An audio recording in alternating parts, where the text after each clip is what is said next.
you've ever wanted to make plant-based yogurt at home, you don't need a complicated setup.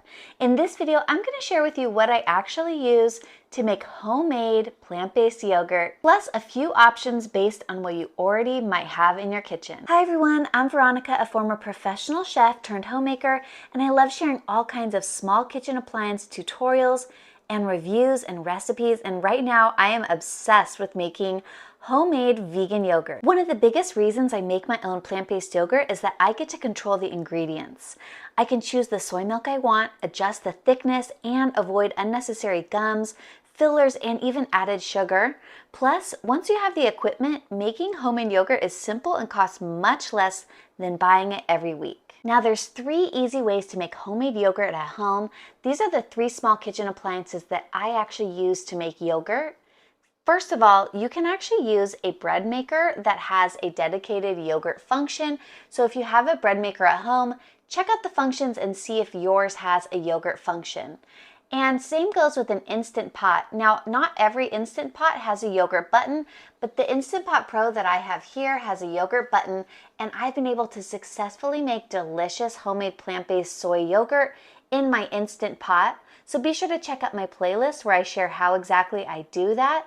But also, my favorite way to make yogurt has been using the Ultimate Probiotic Yogurt Maker. This thing is amazing, and the reason why I like to use this is because you can actually adjust the temperature and make it perfectly, basically, instead of using something that wasn't meant exactly for making yogurt like an Instant Pot or a bread maker. Those are both great options, but honestly, I've had the best results with a dedicated yogurt maker. So if you want to get any of these, definitely check out the links in the description below for where you can purchase these online. Here's why I prefer a dedicated yogurt maker over other alternatives. The first is that it's designed specifically for fermentation, and I can set the temperature and time, and I don't have to tie up another appliance while my yogurt is incubating. It takes about 12 hours overnight for me to make homemade soy yogurt in my Ultimate Probiotic Yogurt Maker. Now, there's all different types of plant-based yogurts that you can find at the grocery store and make at home, but I've had the best results with soy milk. Now, I use an organic, non-dairy soy beverage from Trader Joe's, but there's also other versions available online that you can purchase if you don't have a Trader Joe's near you. But the reason why I actually use soy milk to make my yogurt is a couple reasons. First of all, this one is high in protein, and this is a complete protein. It has all 9 essential amino acids. So it's really actually a really healthy yogurt that you can make with soy milk, and it's not too high in fat. And since this one is unsweetened, I don't have to worry about added sugars. Now, this is also going to make the thickest yogurt because it does have the highest protein content.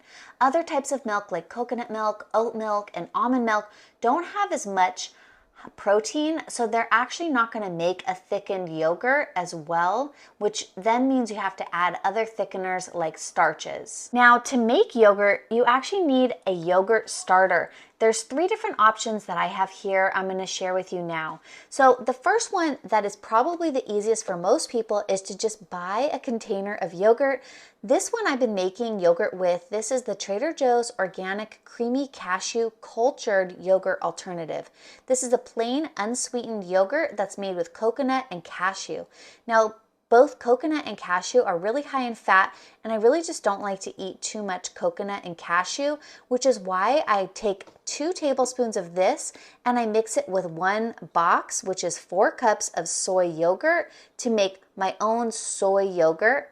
This yogurt here acts as my starter. It has all of the cultures already in it that helps me make the yogurt. Now, there's 2 other options that I'm going to be sharing videos with how to use these as well. These are called starter cultures, and you can purchase these in the affiliate links that I've attached to this video, but there's 2 options that I think are the best. This one is the Belle and Bella non-dairy yogurt starter, and then this one is the Cultures for Health vegan yogurt starter culture. And once you have made a batch of yogurt, instead of buying the starter cultures or yogurt again, you can actually just use 2 tablespoons of the yogurt you just made to start your next batch. However, I've heard that it doesn't work as well with store-bought yogurt, but it does work really well with these yogurt cultures, which is why I'm going to be sharing how to use those as well to make plant-based yogurt. Now, if you want really thick and creamy Greek-style yogurt, you definitely want to get a yogurt strainer. Now, this is actually my favorite yogurt strainer. This is also by the Ultimate brand, which makes this yogurt maker. But this thing has been really amazing for straining my soy yogurt, and this fits really well in my refrigerator. I have another strainer that I actually use to strain things like almond milk and soy milk, but it's really tall and it doesn't fit in my refrigerator really well. So before you purchase a yogurt strainer, make sure that it'll actually fit into your refrigerator, because you need to refrigerate the yogurt while you're straining it for about 2 to 5 hours or even overnight. Now, this is some soy yogurt that I've actually put through that strainer, and you can see how thick and creamy this really is. This has been so delicious every morning. I've been making some oats that are toasted, and I've been putting them on top with some nuts and some fresh fruit, and this is such a delicious, hearty, protein-packed breakfast to start my day. Now, like I mentioned before, sometimes plant-based yogurts actually need some starch so that they can thicken up even more like regular dairy-based yogurt. Now, I use 1 tablespoon of organic cornstarch to make that yogurt that I just showed you, but you can also use tapioca flour or tapioca starch as well if you want a thicker yogurt. And if you are making yogurt with something like almond milk or oat milk or even coconut milk, you're definitely going to need to add starch, and probably add a little bit more than you would with the soy milk. Now, be sure to check out my plant-based yogurt playlist on YouTube and my Amazon storefront for where you can purchase these items that I've been using to make plant-based yogurt. And I'll be sharing a whole bunch of other recipes of how I make plant-based yogurt from a variety of different ingredients. So be sure to like this video and subscribe to my channel. And I've just been having so much fun making vegan yogurt. It's really not as hard as you might think.